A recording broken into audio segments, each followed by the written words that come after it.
जय हिंद। स्वागत है आप सभी का आपके अपने YouTube चैनल अमृत एकेडमी पे।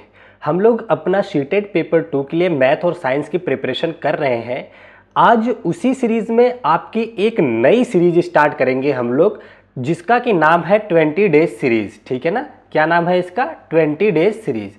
इस 20 डेज सीरीज में हम लोग क्या करने वाले हैं, मैं एक बार उसको बता देता हूं, देन हम लोग अपनी क्लास को आगे बढ़ाएंगे। ठीक है ना।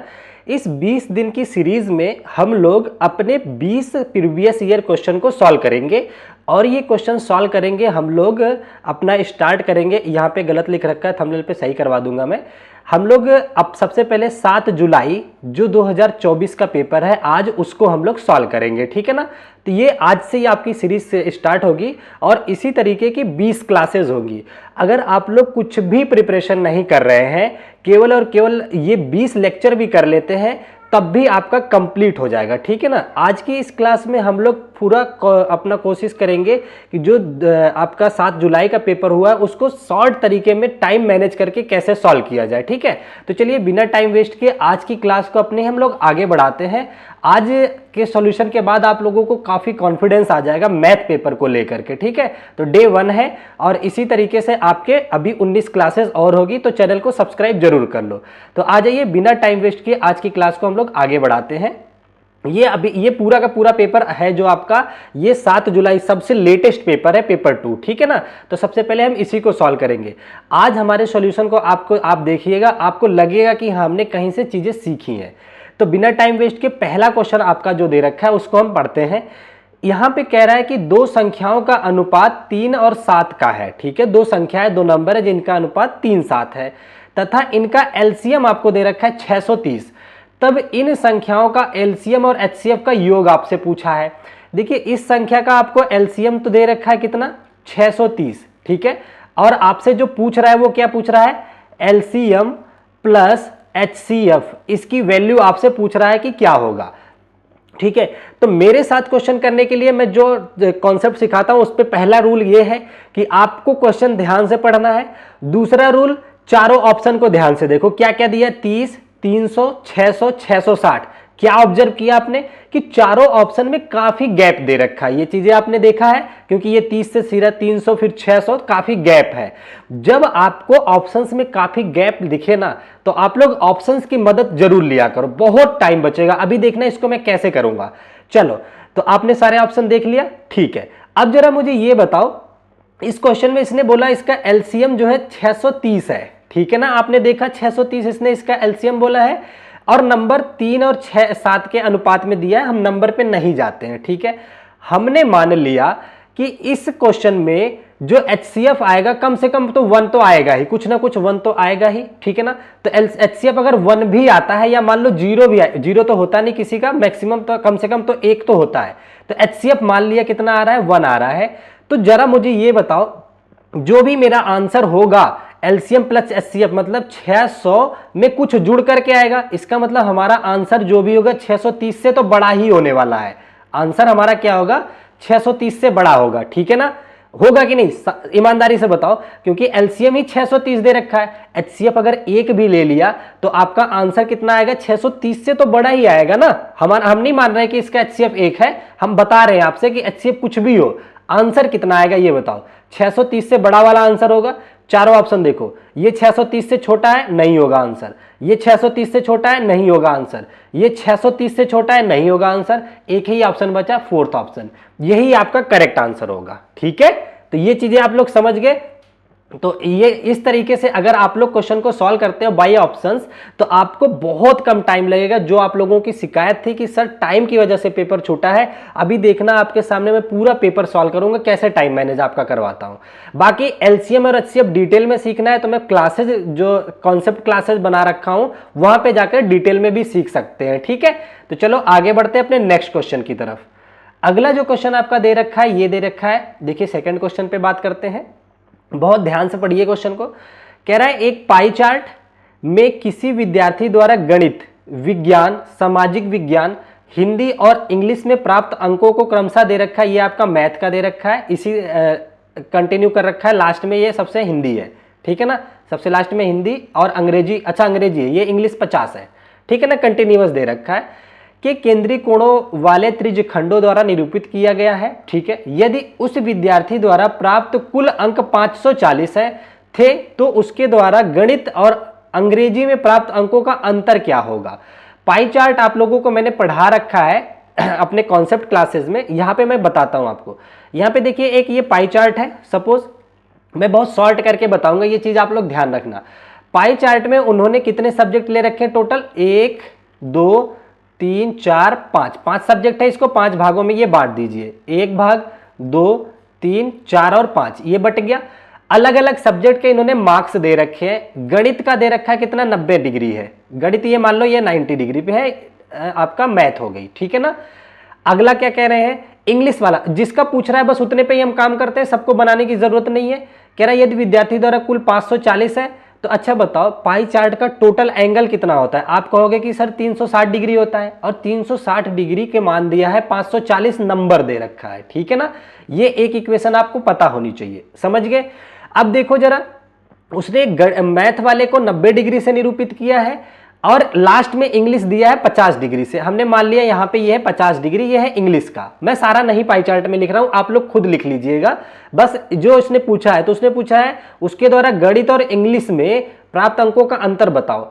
सबसे पहले गणित और इंग्लिश के कोणों का अंतर बताओ कितना आएगा। मैथ वाले का जो कोण है वो 90 डिग्री का है, वहीं इंग्लिश वाले का जो कोण है 50 डिग्री का है। तो दोनों का अंतर कितना आएगा, माइनस करेंगे तो 40 डिग्री का अंतर आएगा, साफ साफ दिख रहा है। ठीक है ना। तो कुल मिलाकर के आपसे वो 40 डिग्री का मान पूछ रहा है। तो जरा मुझे बताओ 360 डिग्री का मान 540 है, इसका मतलब अगर 0 से 0 काट दूं 36 डिग्री का मान 54 नंबर है। कितना है, 36 डिग्री का मान 54 नंबर है। तो 40 का मान नहीं बता पाओगे क्या, बताओ। 36 से बड़ा 40 है तो हमारा आंसर 54 से बड़ा आना चाहिए। सिंपल सी बात है, कैलकुलेशन मत करो मेरे भाई, आसान तरीके से ढूंढो, ऑप्शन दे रखा है सामने। तो 36 से बड़ा हमारा 40 है, 40 को पूछा है तो आंसर भी हमारा 54 से बड़ा आना चाहिए, क्योंकि ये 36 से बड़ा है। तो देखो ये 54 से बड़ा 50 तो होता नहीं, कट गया, 40 भी नहीं होता, कट गया, 30 भी कट गया, एक ही ऑप्शन बचा है केवल 60। तो आपका जो करेक्ट आंसर आ जाएगा वो 60 नंबर आ जाएगा। तो इस तरीके से अगर ये सारे स्ट्रेटजी आप फॉलो करोगे ना, आप जीवन में नहीं शिकायत करोगे कि सर मेरा टाइम की वजह से पेपर रह गया। ठीक है, चलो अभी और मैं क्वेश्चन आपको दिखाता हूं, आ जाते हैं अपने नेक्स्ट क्वेश्चन में। और जो लोग चैनल पे नए उसको वो लोग सब्सक्राइब कर लीजिए, बहुत मजा आने वाला है आपको, पूरा सीटेट की तैयारी मैं यहाँ कराता हूँ। ठीक है, आगे देखो क्या है। अगला जो क्वेश्चन आपके सामने दे रखा है, कह रहा है किसी त्रिभुज ABC की भुजा AB पर M एक बिंदु इस प्रकार स्थित है कि AM बराबर BM बराबर CM दे रखा है आपको। ठीक है, यदि कोण AB क्रमशः X और 70 डिग्री है तो इतने का मान आपसे पूछ रखा है। तो ऐसे क्वेश्चन में सिंपल सा पहले क्या करेंगे, हम एक फिगर बना लेते हैं। यहाँ तो स्पेस थोड़ा कम लग रहा है, चलो मैं यहाँ पे त्रिभुज बना देता हूँ आपसे। देखो ये कह रहा है कि ABC है, एक त्रिभुज है, ये हमने बना दिया आपका त्रिभुज AB और ये C हो गया आपका। ठीक है ना, ABC त्रिभुज बताया है, जिसमें कह रहा है कि AB पर एक बिंदु M है। अच्छा AB, अच्छा एक काम करते हैं AB यहाँ पे लिख देता हूँ ताकि जो है बीच पे नीचे ही दिखेगा। ठीक है ना, ध्यान से देखिए, अगर ये A है, ये B है, ये C है। इन्होंने क्या बोला कि AB पे एक बिंदु M इस प्रकार स्थित है कि यहाँ पे हमने मान लिया एक बिंदु M है, वो इस प्रकार स्थित है कि AM बराबर BM है आपका, मतलब A से M और B से M ये मिड पॉइंट है, कुल मिला के ये बराबर है। ठीक है ना, ये बराबर है और बराबर CM है। इसका मतलब यहाँ से आपको CM को जोड़ दो, CM को जोड़ दो, और ये वाली भी लाइन जो है इसी के बराबर है, ये तीनों आपस में बराबर है। ठीक है, यहाँ तक कोई दिक्कत नहीं किसी को। चलो आगे देखते हैं क्या कह रहा है। कह रहा है A कोण और B क्रमशः X और 70 है। A को बोल रहा है कि ये X डिग्री है आपका, ये X है, B आपका है 70 डिग्री। ठीक है ना, कितना है, 70 डिग्री है। वेरी नाइस, यहां तक समझ गए। अब आपसे X की वैल्यू निकलवा रहा है, कुल मिलाकर के X कितना आएगा, उसके बाद उसको यहां पे हम लोग रख देंगे। जरा मुझे ये बताओ, अभी अगर मैं बात करूं बड़े वाले त्रिभुज में, सबसे बड़े वाले त्रिभुज कौन सा, ABC है हमारा। अगर मैं ABC में बात करूं तो अच्छा हाँ ये ठीक है, एक सेकंड, आप मुझे ये बताओ, अगर ये साइड और ये साइड बराबर है, ये दोनों आपस में, ये तीनों साइड बराबर है, तो आप मुझे बताओ किसी भी त्रिभुज के समान भुजा के विपरीत कोण बराबर होते हैं। तो उस हिसाब से मुझे बताओ ये कोण भी तो 70 होना चाहिए कि नहीं होना चाहिए, 100% 70 होगा, क्योंकि इसके सामने 70 है, इसके सामने 70 है, ये दोनों भुजाएं बराबर है। उसी मेथड से अगर मैं ये बताऊं कि ये और ये भुजा बराबर है, अगर ये कोण x है तो ये भी x होगा आपका। कॉन्सेप्ट अगर नहीं आपको क्लियर है, कॉन्सेप्ट वाली वीडियो देख लीजिएगा, तब प्रीवियस वाली जो सीरीज है उसको देखिएगा, बहुत मजा आएगा, ठीक है ना। ये सबसे लेटेस्ट पेपर मैं सॉल्व करा रहा हूं। अच्छा, ये चीजें समझ गया। अच्छा, इस बेसिस पे आप जरा मुझे ये बताइए, एक सेकंड, पेन थोड़ी मोटी करता हूं ब्लैक वाली। हाँ, ये 70 है, ये भी 70 है, तो ये कोण कितना होगा बताइए, जोड़ करके ये 70 है, ये कितना आ रहा है आपका, एक सेकंड, हाँ, तो 7 दूनी 14, 140, तो ये हो गया। तो बचा ये कितना, 40 डिग्री, तभी तो तीनों का योग 180 होगा। त्रिभुज BMC, तीनों कोणों का योग कितना होना चाहिए, 180 होना चाहिए। तो ये 70, तो ये 40 हो गया, ठीक है। जब ये 40 हो गया तो लीनियर पेयर से ये कितना आएगा आप बताइए, क्योंकि एक रेखा पर अगर कोई एक रेखा है, इस पे दोनों कोणों का योग 180 होता है, ये 40 है आपका, तो ये बचा हुआ कितना हो जाएगा, 140 हो जाएगा, होगा कि नहीं होगा, सिंपल सा, ये 140 हो गया। अब मुझे बताओ, इस त्रिभुज में आ जाओ, तीनों कोणों का योग कितना होना चाहिए आपका, 180 होना चाहिए, किसमें, त्रिभुज AMC में 180 होना चाहिए ना। तो ऑलरेडी ये वाला 140 दे रखा है, तो ये बच्चे दोनों कोणों का योग 40 होना चाहिए, तो x प्लस x मिलकर के 40 होने चाहिए। बताओ होने की चाहिए कि नहीं। जब ये 40 होने चाहिए तो x कितना आएगा बताओ, दोनों बराबर 2x की वैल्यू अगर 40 है तो x कितना आपका आ जाएगा, 20 आ जाएगा, सिंपल सा। x आपका कितना आ जाएगा, 20 आ जाएगा, ठीक है ना। जब अगर आपका x 20 आ गया, अब आप यहां पे x की वैल्यू रख दीजिए, कितना पूछ रखा है आपसे, 3 गुणा में 20 और प्लस 25, तो 20 तिहाई 60 और 20 80, 5 85। सेकेंड ऑप्शन आपका करेक्ट आ गया, बी ऑप्शन करेक्ट हो गया, ठीक है। देखिए, मुझे आपको समझाना था, इसलिए यहां पे थोड़ा सा टाइम लगा है, अदरवाइज ये क्वेश्चन मात्र 20 से 25 सेकंड, मैक्स टू मैक्स आप 40 सेकंड ले सकते हैं, आप सॉल्व कर सकते हैं, ठीक है। चलो आगे बढ़ते हैं, अगला क्वेश्चन देखते हैं, बहुत प्यारा सा क्वेश्चन है। नेक्स्ट क्वेश्चन, एक सेकंड, पेज को स्क्रॉल करते हैं, हाँ, आ जाइए अगले क्वेश्चन की तरफ अपने चलते हैं। ये मैं थोड़ा सा रब कर देता हूं, यहां पे सॉल्यूशन आई थिंक आप लोगों ने नोट कर लिया होगा। इस क्वेश्चन को जरा देखिए, ध्यान से पढ़िए क्या कह रहा है। कह रहा है 10% वार्षिक दर पर निवेश की गई एक धनराशि 2 वर्ष में इतनी हो जाती है। जब ब्याज वार्षिक संयोजित होता है, उसी राशि पर उसी दर से 2.5 वर्ष में कितना साधारण ब्याज होगा, ये आपसे पूछा है, ठीक है ना। सिंपल सा क्वेश्चन है ये। कह रहा है 10% की दर से निवेश की गई 2 वर्ष में धनराशि इतनी हुई है, ठीक है ना। इसका मतलब ये मूलधन से बजाय आपको कंपाउंड इंटरेस्ट, वो कंपाउंड दे रखा है, अमाउंट दे रखा है, ठीक है ना, मिश्र धन दे रखा है।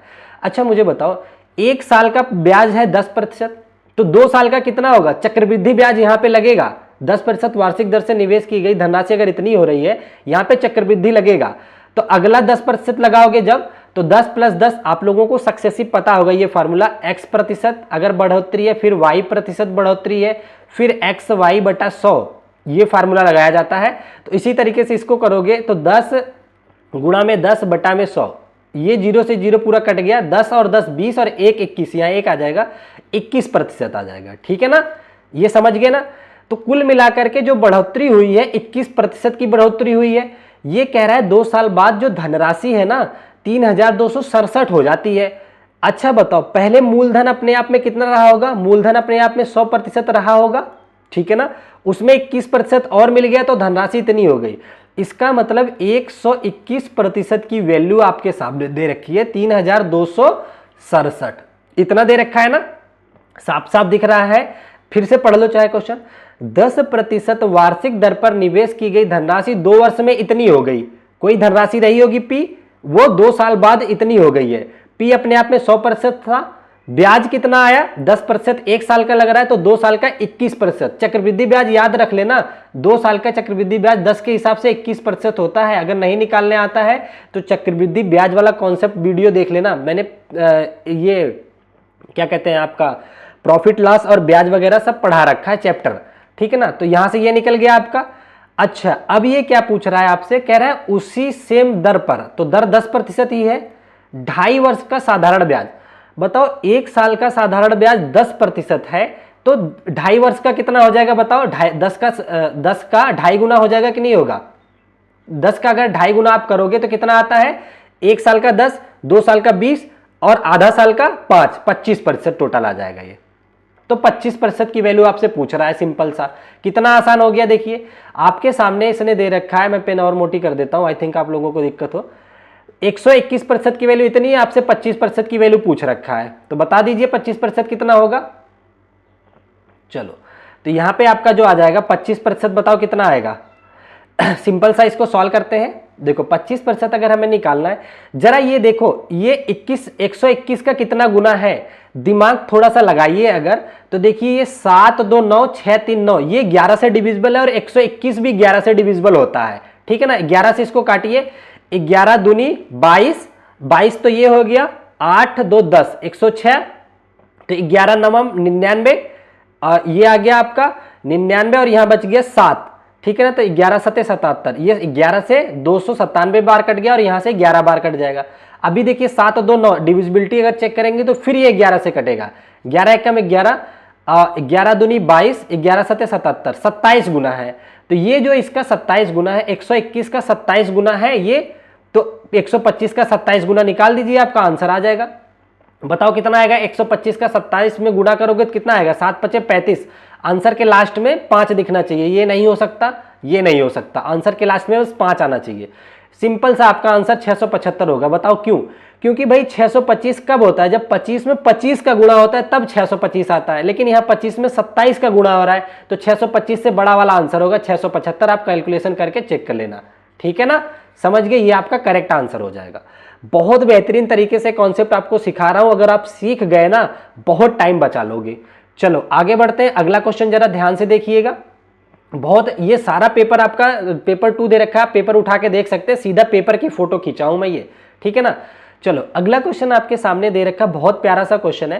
कह रहा है कि PQRS एक समांतर चतुर्भुज है, ठीक है ना, जिसके विकर्ण PRQS परस्पर बिंदु O पर प्रतिच्छेद करते हैं। यदि OP बराबर इतना है, OQ बराबर इतना है, OR बराबर 20 है, OS बराबर 16 है, तो इतने की वैल्यू आपसे पूछ रखा है। मतलब कि सबसे पहले आपको XY कैलकुलेट करना है, ठीक है ना। रुक जाइए, मैं थोड़ा सा इसको शिफ्ट करता हूं इधर, तब मुझे स्पेस मिल जाएगा। चलो ये मिल गया। पहले एक समांतर चतुर्भुज बना लो। लो मैंने बना दिया आपके सामने एक समांतर चतुर्भुज, ठीक है ना, जिसका कि नाम है क्या, PQRS, ठीक है ना। ये समानांतर चतुर्भुज हो गया PQRS, ठीक है। अब इसके विकर्ण दे रखा है इसने क्या, QS, और मतलब इनको मिला करके बना दीजिए। एक विकर्ण इसका यहां पे आ गया, एक विकर्ण यहां पे आ गया। एक सेकंड, यहां पे ये विकर्ण बन गया, ठीक है ना। ये दोनों परस्पर आपस पे O बिंदु पे कट कर रहे हैं, ये जो कटान बिंदु है O हो गया, ठीक है। एक चीज आप ये ध्यान दे लो कि समानांतर चतुर्भुज के जो विकर्ण होते हैं एक दूसरे को समद्विभाजित करते हैं। मतलब अगर मैं बात करूं P से लेकर के O तक जो लेंथ है वही O से लेकर के R तक है, ठीक है ना। अब यहां पे देखो क्या दे रखा है, OP की वैल्यू x+7 दे रखा है, तो O से P ये x+7 है, ठीक है। और OQ दे रखा है आपको x+y, O से Q ये दे रखा है आपको x+y, ये वाली लाइन x+y दे रखा है, ठीक है, कोई दिक्कत नहीं है। आगे देखिए OR दे रखा है 20, आपको कहां है, O से R ये 20 दे रखा है, और आपको OS दे रखा है 16, ये दे रखा है 16। अभी मैंने आपको बताया कि विकर्ण एक दूसरे को समद्विभाजित करते हैं। इसका मतलब क्या हो गया कि O से P तक की जो लेंथ होगी वही ये वाली लेंथ होगी, O से R वाली। इसका मतलब x+7 बराबर 20 की होगा, ठीक है ना। तो x+7 बराबर 20 होगा, तो x कितना आ जाएगा, बताइए x कितना आ जाएगा। तो आप कहोगे कि सर 7 को उधर ले जाके माइनस कर दो, तो 20 - 7 ये 13 आ गया, x की वैल्यू 13 आ गई। सेम उसी पैटर्न पे x+y किसके बराबर हो जाएगा, 16। ये क्यों हो रहा है, समझ रहे हो ना, समांतर चतुर्भुज के विकर्ण एक दूसरे को समद्विभाजित करते हैं। तो आपका यहां से आ जाएगा x+y की वैल्यू जो होगी 16 होगी, और x की वैल्यू अगर हम 13 ले लेते हैं तो बताओ y कितना आ जाएगा, 16 यहां दे रखा है टोटल। तो आप इसको 13 को उधर ले जाके माइनस करेंगे तो 16 में से 13 गया 3, तो y आपका निकल के आ जाएगा 3। लेकिन आपसे y नहीं पूछा है, उसने पूछा है 7y + 5, तो 7 गुणा में 3 + 5, ठीक है ना। 7 × 21 और 5 कितना होता है, 26। थर्ड ऑप्शन आपका करेक्ट आंसर हो जाएगा, ठीक है, समझ में आ गया आंसर, वेरी नाइस। चलो आगे बढ़ चलते हैं हम लोग अपने नेक्स्ट क्वेश्चन की तरफ। बहुत ही आसान क्वेश्चन दे रखा है, बहुत ही ज्यादा आसान है।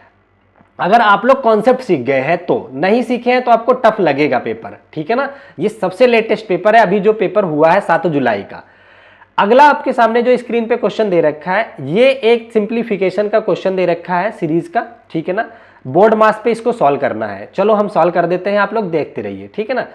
यहां पे पहले दे रखा है 52, गुणा में 3, ठीक है ना, भाग 4, तो भाग 4 है तो इसको नीचे लिख दो सीधा, प्लस अंडर रूट 141 को अगर आप सॉल्व करोगे तो 20 का वर्ग होता है 400, तो 400 से बड़ा है ये 441, ये 21 का होता है, तो ये आपका 21 बन गया, डिवाइडेड बाई 7 है तो इसको 7 से भाग में कर दो, गुणा में फिर 5 है, फिर प्लस में, सॉरी 5 नहीं, ये 3 है, एक सेकंड, ये 3 है, यहां पे 3 हो गया, फिर प्लस में आपका 5 हो जाएगा, और माइनस 32, भाग में कितना है 8 है, यहां पे 8 ले लो, गुणा में 12, ठीक है ना, मैंने इसे इसलिए लिख लिया ताकि आपको आसान हो जाए, ठीक है, वरना मैं यहीं पे कटपिट करके आपका आंसर दे सकता हूं। सॉरी, देखिए 4 से इसको काटेंगे तो ये 13 बार में जाएगा, 13 चौके 52 होता है, 7 से इसको काटोगे 3 बार में जाएगा, ठीक है ना, 8 से काटोगे 8 चौक 32, ये 4 बार में जाएगा, यहां तक समझ आ गया, कोई दिक्कत नहीं है। 13 तिया 39 ये बन गया, प्लस 3 त्रिक 9 ये बन गया, प्लस का 5 और 12 गुणा 4, 12 चौक 48 माइनस का 48, तो अब जरा ध्यान से देखोगे अगर तो 39 और प्लस 9 48 होता है, ठीक है, तो 48 प्लस का ये आ जाएगा और माइनस का 48, तो ये पूरा ही कट जाएगा आपका, बचेगा केवल 5, ये 5 आपका करेक्ट आंसर आ जाएगा। कहां दे रखा है, बी ऑप्शन दे रखा है, यही आपका करेक्ट आंसर हो जाएगा, ठीक है, समझ गए, वेरी नाइस, बहुत समझदार हैं आप लोग, पर इसी तरीके से अपनी पढ़ाई को कंटिन्यू रखिए आप लोग, बहुत मजा आएगा। ये भी देखिए काफी अच्छा क्वेश्चन आपके सामने दे रखा है, मैं थोड़ा सा इसको लेफ्ट खिसकाता हूं, चलो इतना, अभी भी पेपर आपको दिखेगा पूरा, ठीक है, ध्यान से इसको करो, जैसे कह रहा है वैसे वैसे लिखते जाओ, ठीक है, मैं स्पेस ले लेता हूं थोड़ा, अंग्रेजी वाले बच्चे आप पढ़ लीजिए, नीचे में हिंदी में आपको समझा देता हूं, ठीक है।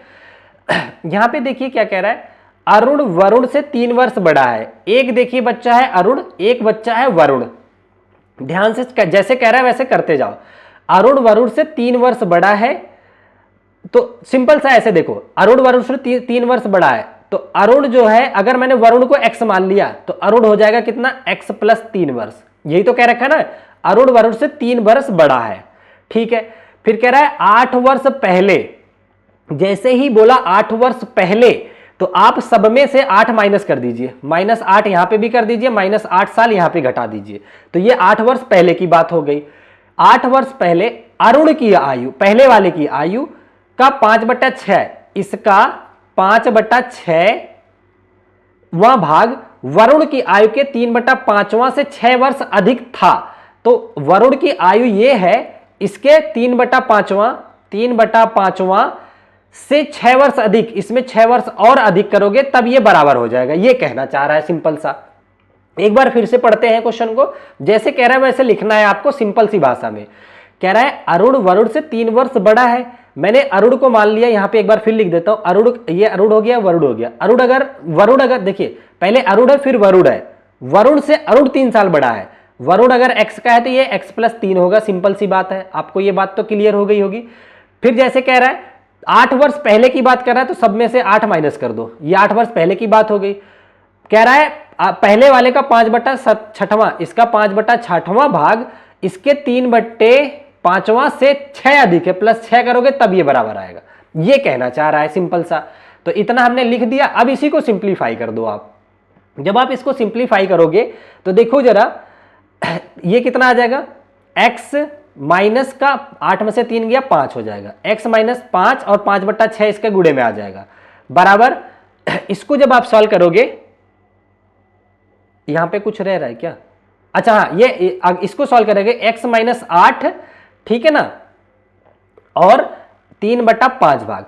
अब बस और कुछ नहीं करना है, अब अपने ऑप्शन में देखो 5/6 x माइनस 5 से कहां पे गुणा है, x माइनस 5 से 5/6 यहां पे तो गुणा है, x माइनस 5 यहां पे नहीं है, या बस ये चेक करो 5/6 x माइनस 5 से कहां पे गुणा है, 5/6 x माइनस 5 से नहीं है, काट दो, x माइनस 5 से नहीं है, 5/6 यहाँ पे, 5/6 को इसने x माइनस 8 से कर रखा है, गलत है, हमारा x माइनस 5 वाला आंसर होना चाहिए।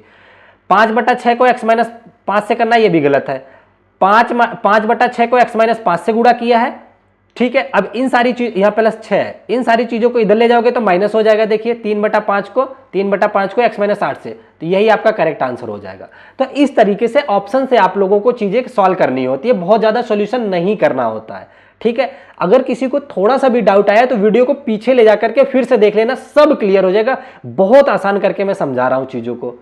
चलो आगे बढ़ चलते हैं अपने नेक्स्ट क्वेश्चन की तरफ। बहुत ही बेहतरीन क्वेश्चन दे रखा है। इंग्लिश वाले बच्चे आप लोग पढ़ लो, फिर हम इसको यहाँ पे सॉल्व करवाते हैं हिंदी में आपको आसान भाषा में, ठीक है ना। चलो क्वेश्चन जरा ध्यान से देखिए क्या कह रहा है, ठीक है। कह रहा है किसी लंब वृत्तीय बेलन की बात कर रहा है, ठीक है ना। अगर नहीं दिख रहा हो तो मैं थोड़ा सा और बड़ा कर देता हूं क्वेश्चन, पढ़ सको आप लोग, ताकि ये लो, अब आई थिंक दिख रहा होगा साफ साफ। पढ़िए अब क्वेश्चन को साथ में मेरे, एक सेकंड, पेपर हाँ, यहां पे देखिए क्या कह रहा है आपसे। कह रहे किसी लंब वृत्तीय बेलन की ऊंचाई और आधार त्रिज्या क्रमशः 9 और 6 दे रखा है। एक ये सोच लो बेलन है आपका, ठीक है ना, ये बेलन है, इसकी ऊंचाई आपको दे रखा है 9 और त्रिज्या आर दे रखा है कितना, 6। यही तो कहा है ना, बेलन की ऊंचाई और आधार की त्रिज्या क्रमशः 9 और 6, 9 और 6 हो गया। कह रहा है यदि आधार की त्रिज्या को आधी कर दो, आधार की त्रिज्या 6 है, इसको आधी कर दो तो 3 हो जाएगी, R1 हो गई, ये आधी कर दी जाए, तथा ऊंचाई में 3 की वृद्धि कर दी जाए। ऊंचाई पहले 9 थी, 3 बढ़ाओगे, 9 में 3 जोड़ोगे तो 12 हो जाएगा, तो H1 जो आ जाएगा 12 होगी आपका, वृद्धि कर दी जाए, ठीक है ना। ये पुराने की बात चल रही है, ये नए की बात चल रही है, ये नए की, नीचे जो चीजें डेटा लिख रहा हूं वो नए की लिख रहा हूं, ठीक है ना। तो कह रहा है तो निम्न में से कौन सा इस बेलन के लिए नए आयतन की व्याख्या करता है सॉरी, तो नया आयतन पुराने के तुलना में कितना हो जाएगा वो आपसे पूछ रहा है। तो जरा मुझे बताओ, सिलेंडर का आयतन यानी कि वॉल्यूम क्या होता है, तो ये होता है पाई आर स्क्वायर एच होता है। तो जब आप तुलना करोगे तो ये मान लो नए वाले का लिखे, नीचे लिख दीजिए पाई R1 स्क्वायर H1 पुराने वाले का, तो देखिए ये आ जाएगा न्यू, ऊपर सॉरी यहाँ पे पाई आर स्क्वायर एच, ये ओल्ड हो जाएगा, ये ओल्ड हो जाएगा, नीचे न्यू हो गया, तो ये हमने लिख दिया, ठीक है, समझ पा रहे हो ना। ओल्ड वाले का हो गया पाई आर स्क्वायर एच, नए वाले का नए त्रिज्या और नए ऊंचाई से लिख दो पाई R1 स्क्वायर H1, ठीक है, यहां तक कोई दिक्कत नहीं है, ठीक है। अब देखो पाई से तो पाई कट गया आपका, अब सारी त्रिज्या जो वैल्यू है नए और पुराने की वो रखते हैं, ठीक है ना। एक बार मैं ये हटा देता हूं, थोड़ा सा स्पेस ले लेता हूं। तो ऊपर आपका ओल्ड वाला है, ये पुराना है, तो ओल्ड ऊपर ओ लिखूंगा, नीचे न्यू, बराबर पाई R1 स्क्वायर H1, तो R1 इसका 6 है, 6 का स्क्वायर करो जरा कितना आएगा, R1 का स्क्वायर करना, 6 का स्क्वायर 36 आ गया, गुणा H1 कितना है, गुणे में 9 आ जाएगा, बटे में आ जाओ, नए वाले का देखते हैं, R1 कितना है, 3 त्रिक 9 हो जाएगा, गुणा H1 कितना है 12 कर दीजिए, ये आ गया। अब सॉल्व कर दीजिए, 9 से तो 9 कट गया, यहीं पे सिंपल सा 9 से 9 आपने काट दिया, ठीक है, 12 से काट दिया, 12 3 36, 3 बार में गया, तो ओल्ड अपान 9 बराबर 3/1, ठीक है ना। अब क्रॉस मल्टीप्लाई करके इसको यहां ले जाओ, इसको यहां ले जाओ, तो ओल्ड बटा 3 बराबर नया आयतन, ये नया हो गया, पुराने का कितना है 1/3 है, तो नया वाला आयतन जो है मूल आयतन का 1/3 है, 1/3 है, ये समझ लो। तो कह रहा है देखिए नया आयतन मूल आयतन का आधा है, नहीं, नया आयतन मूल आयतन का 3 गुना है, नहीं भाई 1/3 है, नया आयतन मूल आयतन का 1/3 है, ये आपका ऑप्शन हो जाएगा, फोर्थ ऑप्शन। तो इस तरीके से सॉल्व करना है, मैं आप लोगों को चीजें समझा रहा हूं, इस वजह से थोड़ा सा टाइम जा रहा है, आप एक बार खुद से करना, मेरे बाद देखना, आपको इतने आसान लगेंगे क्वेश्चन की जिसकी कोई हद नहीं है। चलो आगे बढ़ चलते हैं, ये बहुत ही बेहतरीन क्वेश्चन है, जब ये पेपर आया था तो बच्चों को ये काफी टफ लगा था, अभी देखना इसको मैं कैसे उड़ाता हूं, कितना आसान बनाता हूं आपके लिए, ठीक है ना। चलो एक सेकंड, पेन हाँ पतला कर लेता हूं थोड़ा सा पेन, ठीक है ना, हाँ सॉरी मैं आधा कर लेता हूं इसको हिंदी वाले में, अब आपको साफ दिखेगा। अगर पेपर छोटा लग रहा है तो थोड़ा और बड़ा कर देता हूं, रुक जाओ, फुल पेज दिखे आपको, हाँ अब आई थिंक पूरा दिख रहा होगा, ठीक है ना। चलो ये कह रहा है कि यदि ये माइनस ये देखो क्या लिखा है, 2x प्लस 5y का whole square minus 2x plus 5y minus 14 बराबर है इतने का, बराबर मल्टीप्लाई बाई इतने, तो p प्लस q का मान पूछा है, यहाँ पे p आ रहा है ये निकालना है, यहाँ q आ रहा है ये निकालना है, कुल मिलाकर के, ठीक है ना। जरा अगर ध्यान से देखो 2x प्लस 5y का whole square minus 2x plus 5y का होल स्क्वायर यहाँ पे भी दे रखा है। अगर सोचो ये इस तरह से होता है, एक्स स्क्वायर माइनस मान लो ए एक्स और माइनस सी, ये एक क्वाड्रेटिक इक्वेशन बन रही थी ना, तो आप वही सोच के चलो कि ये पूरा x है, तो यहाँ पे x square minus 5x minus 14, तो ये आपका एक क्वाड्रेटिक इक्वेशन की झलक बन गई कि नहीं बन गई, साफ साफ दिख रहा है। तो आप लोगों को मैंने सिखाया है क्वाड्रेटिक इक्वेशन में मिडिल टर्म स्प्लिट करना, ठीक है। मिडिल टर्म स्प्लिट करोगे तो क्या होता है कि आप देखो दो ऐसे नंबर लेना होता है जिनका कि सम -5 आ जाए और मल्टीप्लाई करो तो -14 आ जाए। तो आप कहोगे कि सर -7 ले लो और +2 ले लो। जब -7 को 5 में जोड़ोगे तो -5 आएगा और 7 दूनी 14 करोगे तो -14 आएगा। ये आप लोग 10th स्टैंडर्ड में भी पढ़े होंगे कैसे ये आता है। अगर ये आपको नहीं पता कैसे आता है तो आप जो हमने क्लासेस ले रखी है फैक्टराइजेशन वो देख लीजिएगा। 14 का फैक्टर करना होता है, ठीक है ना। चलो तो आप मुझे बताओ, इसको मैं ये कह सकता हूं कि ये x हो गया। तो देखो 2x + 5y का होल स्क्वायर। अब मैं इसको स्प्लिट करूंगा, इसको दो नंबरों में स्प्लिट करूंगा, एक -7 में एक +2 में। तो ये आपका आ जाएगा -7 ब्रैकेट में 2x + 5y, ये आ जाएगा प्लस का 2 और 2x + 5y, ये आपके सामने आ जाएगा। ये कुल मिलाकर के यहां से यहां तक ये यही लिखा हुआ है -5 ब्रैकेट में दिस, ठीक है ना। आप सॉल्व करोगे तो यही आएगा, ठीक है। चलो अब हम क्या करेंगे देखो आपका -14 यहां पे रहेगा, ठीक है। राइट साइड में ये दोनों ब्रैकेट एज इट इज रहेंगे, ठीक है। अभी मैं लिख दूंगा इसमें क्या है, ये चीजें यहां पे ऐसे ही रहेंगी, ठीक है। अब देखो क्या करते हैं, अगले स्टेप में बता दूं, इन दोनों में जो कुछ कॉमन बन रहा है उसको कॉमन ले लो, फिर इन दोनों में कॉमन ले लो, ठीक है। मिडिल टर्म स्प्लिट ऐसे ही तो करते हो आप लोग बचपन से। तो मुझे बताओ इन दोनों में क्या कॉमन हो रहा है। तो आप कहोगे कि सर ये होल स्क्वायर है तो ये पूरा ब्रैकेट ही कॉमन हो रहा है। तो एक बार ब्रैकेट को कॉमन ले लो, 2x + 5y को आपने ले लिया कॉमन, तो बचा कितना। आप कहोगे कि सर एक बार बच जाएगी 2x + 5y, एक बार बच जाएगा आपका, और यहां पे बच जाएगा -7, इतना बच गया। इन दोनों में देखोगे तो केवल 2 कॉमन हो रहा है, तो प्लस का 2 कॉमन ले लो। जब आपने 2 कॉमन ले लिया तो ये पूरा ब्रैकेट बच गया कितना, 2x + 5y -7, ये ब्रैकेट बच गया। राइट साइड में ये जो आपका ऊपर से उतरता चला आ रहा है ब्रैकेट, ठीक है, कोई दिक्कत नहीं।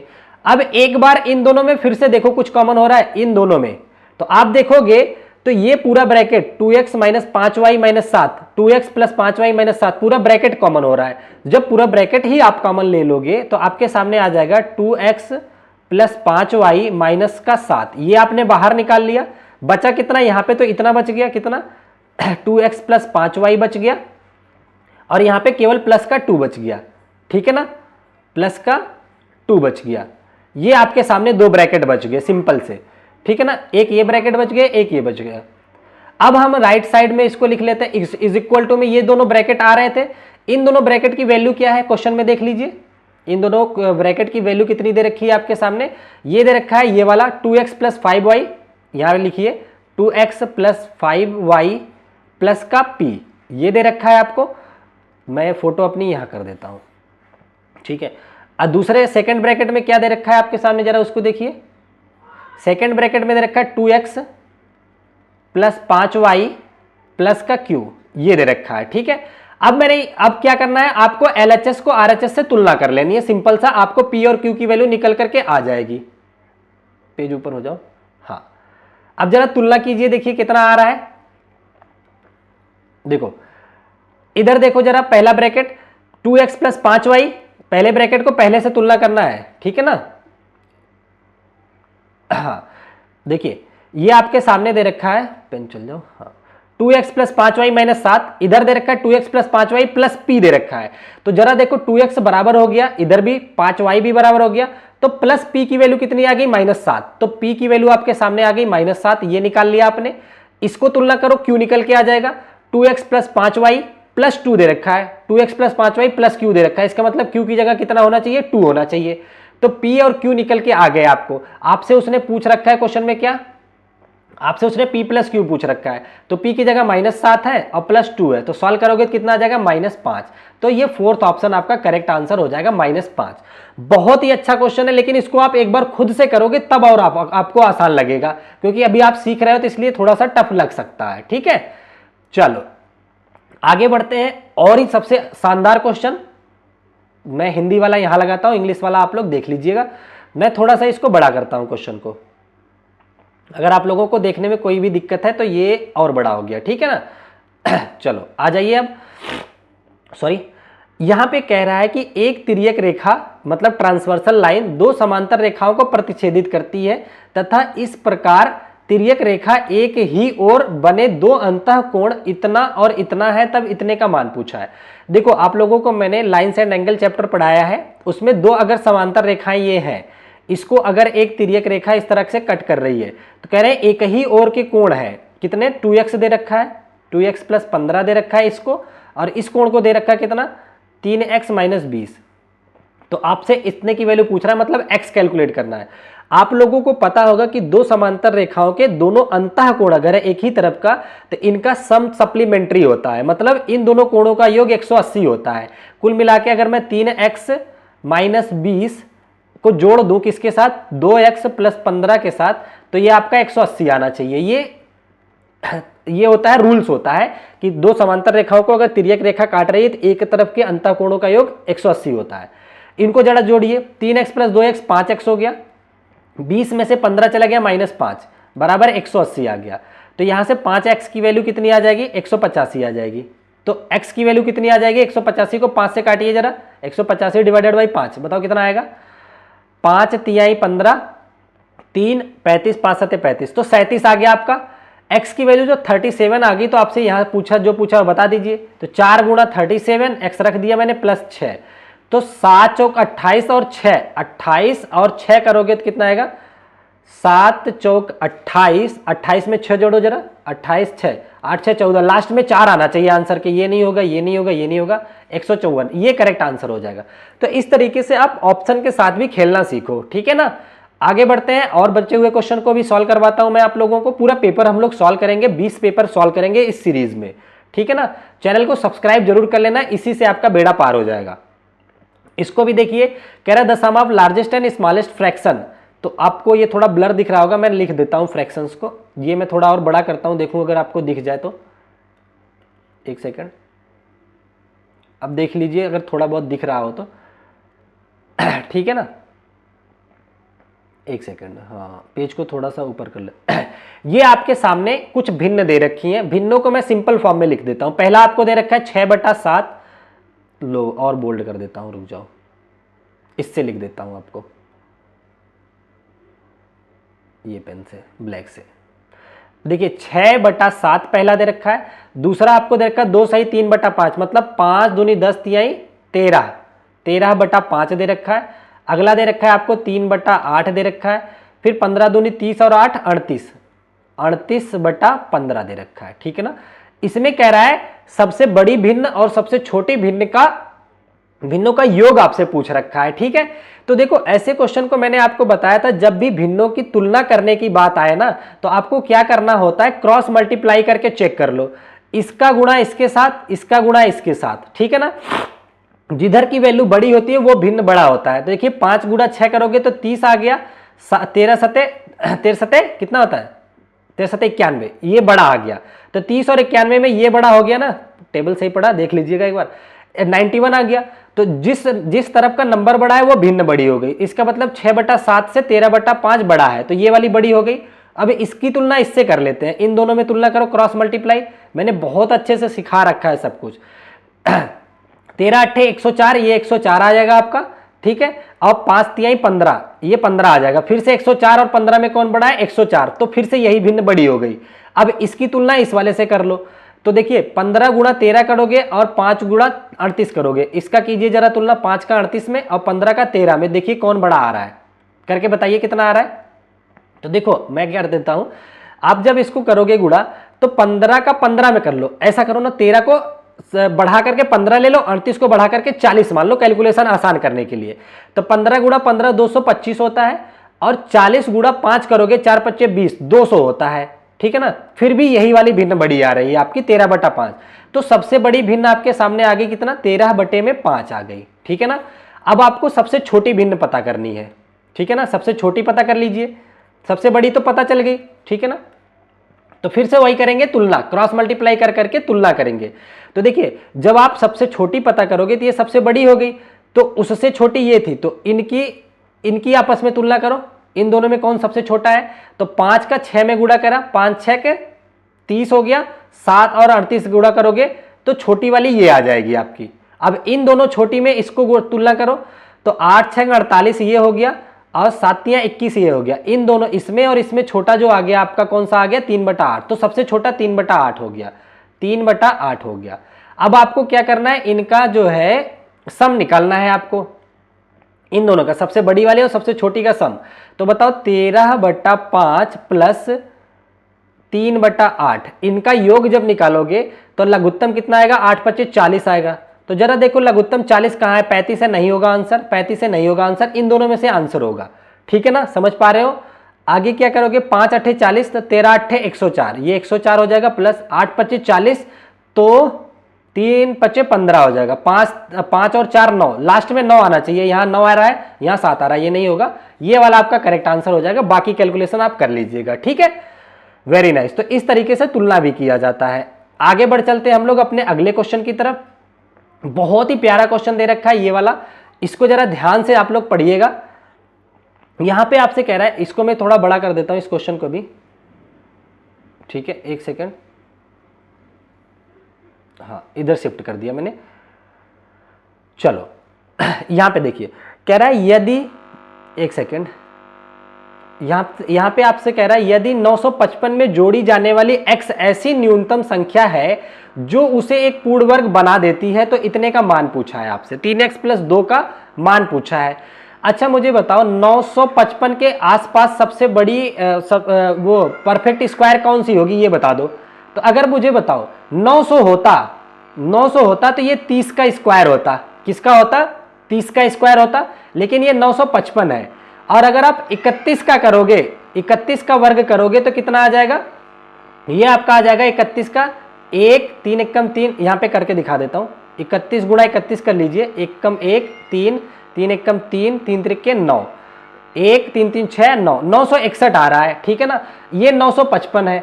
तो आप सोचो 955 को 961 बनाने के लिए कितना जोड़ना पड़ेगा, तो आप कहोगे कि 5 और 55 5 60, 6 जोड़ना पड़ेगा। ठीक है ना, तो 6 जोड़ करके, कम से कम आपको 6 जोड़ना पड़ेगा, तब ये संख्या परफेक्ट स्क्वायर होगी। इसका मतलब x की वैल्यू मिनिमम 6 हो सकती है। जब x की मिनिमम वैल्यू 6 हो सकती है तो यहाँ पे रख के कैलकुलेट कर दो, 6 × 18 + 2, आंसर आपका आ जाएगा 20। ठीक है ना, तो पहला ही ऑप्शन आपका करेक्ट हो गया। तो इस तरीके से बहुत सावधानी से आपको सोल्यूशन करना है। अगले क्वेश्चन की तरफ बढ़ चलते हैं। ये भी बहुत अच्छा सा क्वेश्चन दे रखा है आपकी स्क्रीन पे, सारा पूरा पेपर में सॉल्व करवा दिया आपका। कह रहा है 1 और 500 के बीच ऐसी कितनी प्राकृतिक संख्याएं हैं जो संख्या 3 5 7 से प्रत्येक से विभाजित है। तो सबसे पहले देखिए 3 5 7 का एलसीएम कितना आएगा, तो कुछ भी कॉमन नहीं है, तो इनका गुणनफल ही एलसीएम हो जाएगा। तो कितना होगा, 5 3 15 7 105, इनका जो एलसीएम आएगा वो 105 आएगा। ठीक है ना, कह रहे हैं 1 से लेके 500 के बीच कितनी प्राकृतिक संख्याएं जो 105 से कटेंगी। तो पहली संख्या कौन सी होगी, 1 से लेके 500 के बीच, सबसे पहली तो 105 होगी। दूसरी कौन सी होगी, देखो पहला जब किया आपने तो 100 को क्रॉस कर गया, दूसरा जब डिवाइड करेगा तो 200 को क्रॉस कर देगा, तीसरा जब होगा तो 300 को, चौथा जब होगा तो 400 को क्रॉस कर देगा, पांचवा करोगे तो 500 को क्रॉस कर देगा। ये नहीं लेना है, मतलब चौथे तक ही ये डिवाइड कर पाएगा। ऐसे कम से कम 4 संख्याएं होंगी बस, क्योंकि 5वें पे जाओगे तो 500 को क्रॉस करके आगे बढ़ जा रहे हो ना आप, क्योंकि 5 अधिक है। तो 100 1 से लेकर के 500 तक 105 से कटने वाली कुल 4 संख्याएं होंगी आपकी। बात समझ में आ गया ना, सीधा आप लॉजिक लगाओ ना। देखिए 1 से 500 के बीच आप देखोगे 105 पहला कटने वाला होगा, दूसरा 200 को क्रॉस कर दे रहा है, तीसरा 300 को क्रॉस कर दे रहा है, चौथा 400 को क्रॉस कर दिया है। पांचवें में जाओगे तो 500 को क्रॉस कर देगा, लेकिन हमें 500 के अंदर रहना है, तो इसका मतलब 4 ही बार तो गए आप, तो आपका आंसर जो होगा 4 हो जाएगा। आगे बढ़ते हैं हम लोग अगले क्वेश्चन की तरफ। बस 1-2 क्वेश्चन और बचे हैं, फटाफट से इनको निपटा लेते हैं ताकि आपकी क्लास फिर आसानी से खत्म हो जाए। अगला कह रहा है किसी त्रिभुज ABC की भुजा AB पर स्थित एक D बिंदु इस प्रकार है कि CD कोण ACB का समद्विभाजक है। A दे रखा है 50, B दे रखा है 70, तो इसका मान पूछ रखा है। चलो इसको सॉल्व करते हैं। एक पहले त्रिभुज बना लीजिए, एक सेकंड मैं यहाँ त्रिभुज बना देता हूँ आपका नीचे। हाँ, तो एक यहाँ पे पहले त्रिभुज बना लीजिए। ये पेपर किसी ने एक साथ लगा दिया मेरा। देखो क्या नाम है इनका, A, ये हो गया B, ये हो गया C। ठीक है ना, ABC भुजा AB पर स्थित, ABC की भुजा AB पर, इनके नाम ने यहाँ नीचे लिखता हूँ, ABC को नीचे लिखता हूँ मैं। ये आपका A हो गया, ये आपका B हो गया, ये आपका C हो गया। ठीक है ना, तो इस पे कह रहा है कि ABC की भुजा AB पर स्थित बिंदु D, AB पर बिंदु एक D है, इस एक बिंदु D की CD कोण, अच्छा बिंदु D पर इस प्रकार है कि CD कोण ACB का समद्विभाजक है। देखिए ACB का समद्विभाजक, इसको मिलाओगे तो ये और ये आपस में दो भागों में बराबर में बट रहे हैं, ये कहना चाह रहा है यहाँ पे। समद्विभाजक कह रहा है यदि A 50 है, ये आपका दे रखा है 50 डिग्री, B आपका दे रखा है ये 70 डिग्री दे रखा है, ठीक है ना। तो आपसे पूछ रखा है ADC पूछ रखा है, ADC ये वाला कोण आपसे पूछा है कितना होगा, तो आप बता सकते हैं अब आप फिगर से, सिंपल से। तो सबसे पहले तो पूरा C बताओ कितना आएगा, 70 50 इतना 7 5 12 120 ये हो गया ना, 70 + 50 तो ये आ गया 120। अब C कितना होगा, क्योंकि तीनों प्लस C करोगे तो ये 180 होना चाहिए एंगल सम से, तो 120 में C कितना ऐड करोगे 60, तो C आपका मिल गया 60। तो ये बचा, ये दोनों समद्विभाजित हो रहे हैं तो ये भी 30 हो गया, ये भी 30 हो गया। तो अब मुझे इस त्रिभुज में बताओ ACD में, तो 50 30 80 यही हो गया, तो ये 100 बचा, तो यही आपसे पूछा था, तो 100 डिग्री आपका आंसर हो जाएगा। कहाँ दे रखा है, फोर्थ ऑप्शन, ये आपका करेक्ट आंसर हो जाएगा, ठीक है ना। सॉल्यूशन मैंने नीचे किया, स्क्रीनशॉट ले लेना। इसके ऊपर एक ये क्वेश्चन है, इसको भी मैं सॉल्व कर देता हूँ। ये देखिए बहुत अच्छा सा क्वेश्चन दे रखा है, कह रहा है किसी कक्षा के कुल विद्यार्थियों के द्वारा प्राप्त अंक इतने दे रखा है 35, इन आंकड़ों का माध्य और परिसर। तो देखिए माध्य निकालने के लिए टोटल का सम हो जाता है डिवाइडेड बाई नंबर, तो जब टोटल सम करोगे इनका और 12 से भाग करोगे आप, तो ये आ जाएगा 30.5 आएगा। मैंने कैलकुलेशन कर रखा है, आप लोग खुद कर लीजिएगा। माध्य निकालने के लिए देखो मीन जो होता है total sum divided by number, तो टोटल नंबर कितने हैं 1 2 3 4 5 6 7 8 9 10 11 12, टोटल 12 है, आप काउंट कर लीजिएगा। सम करोगे और 12 से डिवाइड करोगे तो 30.5 आएगा। रेंज क्या होता है, सबसे बड़े वाले नंबर में से सबसे छोटा वाला घटाना पड़ता है तो रेंज निकलता है। आप 42 में से 17 आप घटा दीजिए तो आपका 25 जो आती है इसकी रेंज आ जाती है, तो सिंपल सा 30.5 माइनस 25 कर दीजिए, तो आपका आ जाएगा 5.5 इसका करेक्ट आंसर आएगा, जो कि थर्ड ऑप्शन दे रखा है, ठीक है ना। वीडियो काफी लंबी खींच रही है इसलिए मैंने शॉर्ट में बता दिया। इस टाइप के और क्वेश्चन मैं प्रीवियस ईयर जब नेक्स्ट सॉल्व कराऊंगा तो उसमें ले लूंगा, ठीक है ना। आज का ये एक और क्वेश्चन बचा हुआ है अभी, अच्छा इसको भी कर लेते हैं तो जल्दी हो जाएगा आपको। देखिए क्या कह रहा है कि एक व्यापारी 12 पंखे 24,000 में खरीदता है, ठीक है। अच्छा एक काम करते हैं, ये बचे हुए क्वेश्चन को नेक्स्ट में ले लें क्या, इसको आप होमवर्क के तौर पर के स्क्रीनशॉट ले लो, ठीक है ना। बचे हुए क्वेश्चन को, इसका आंसर जो आएगा 3000 आएगा, ठीक है, और इसका जो आएगा -4C आएगा, ठीक है। कितने क्वेश्चन बच रहे हैं, एक और बच रहा है। अच्छा ये देखिए बहुत आसान है, पाइथागोरस इसमें लगेगा, समकोण त्रिभुज है, ठीक है ना। इसको मैं करवा देता हूं फटाफट से। कह रहा है किसी समकोण त्रिभुज का क्षेत्रफल 240 है, यदि कर्ण के अतिरिक्त एक भुजा 30 है तो उस त्रिभुज का परिमाप बता दो। समकोण त्रिभुज का क्षेत्रफल होता है 1/2 गुणे आधार दे रखा है 30 गुणा ऊंचाई नहीं पता है बराबर 240 दे रखा है, ठीक है ना। तो इसको करोगे तो ये 15 बार में चला जाएगा। अब h निकालोगे तो 240 को 15 से भाग दे दो, तो 15 से इसको काटोगे तो ये 16 बार चला जाएगा। तो आपकी हाइट पता चल गई 16 और बेस पता चल गया 30 और ये 16 हो गया, तो ये 34 आ जाएगा कर्ण। अब परिमाप पूछा है, तीनों को जोड़ दो, 30 + 16 + 34 ये 80 आ जाएगा, तो इसका करेक्ट आंसर ए ऑप्शन आ जाएगा जो कि 80 है, ठीक है ना। तो ये आपका आखिरी क्वेश्चन था, एक अच्छा और बचा हुआ है। वीडियो काफ़ी लंबी हो रही है इसलिए मैं सोच रहा हूँ कि अब इसको समराइज करें। चलो एक क्वेश्चन इसको मैं बता देता हूँ, इसको देखो आप कैसे करोगे, इतने किसके इक्वल होगा ये पूछा रखा है। तो देखिए इस पूरे को अगर a मानते हो, इस पूरे को b मानते हो, तो एक आइडेंटिटी होती है a² - b²। क्या होता है, एक ब्रैकेट में a + b, एक ब्रैकेट में होता है a - b। जब आप इसको सॉल्व करोगे ना तो ये कट करके -4C आ जाएगा, नीचे b - a से b - a कट जाता है, ठीक है। तो इसको खुद सॉल्व कर लीजिएगा, कोई डाउट आता है तो कमेंट कीजिएगा, मैं इसको फिर बता दूंगा। और ये वाला आपका होमवर्क है, इसको मैं फिर से एक बार बताऊंगा जब प्रीवियस ईयर क्वेश्चन नेक्स्ट वाली पार्ट ले आऊंगा, पार्ट 2। और ये लास्ट क्वेश्चन है, इसका भी स्क्रीनशॉट ले लीजिएगा। अगर आप लोग कर पाते हैं तो वेल एंड गुड है, नहीं कर पाते हैं तो इसको भी मैं करवा दूंगा। 3 क्वेश्चन बचे हैं जिसमें से 2 आपका होमवर्क है, ठीक है ना। इसका अगर मैं आंसर बताऊं तो कितना आना चाहिए, सॉल्व ही करना पड़ेगा शायद, क्योंकि मुझे इसका आंसर याद नहीं है। सॉल्व करेंगे तो देखेंगे कितना आएगा, आप लोग भी इसको ट्राई कीजिएगा। तो देखिए इसी तरीके से हम लोग अपना टोटल 20 पेपर सेट सॉल्व करने वाले हैं, तो चैनल को आप सब्सक्राइब कर लीजिए, ठीक है। अगला पेपर जो होगा जनवरी वाला होगा, जो 2024 जनवरी में हुआ था, उसको हम लोग सॉल्व करेंगे। तो आज की क्लास यहीं तक रखते हैं। आई होप चीज़ें आपको पसंद आई होगी, तो चैनल को लाइक शेयर सब्सक्राइब करके रखिएगा, क्योंकि बहुत मजा आने वाला, पूरा सीटेट आपका फ्री में मैं तैयार करवा रहा हूँ। चलिए ठीक है, bye bye, take care, thank you so much, जय हिंद।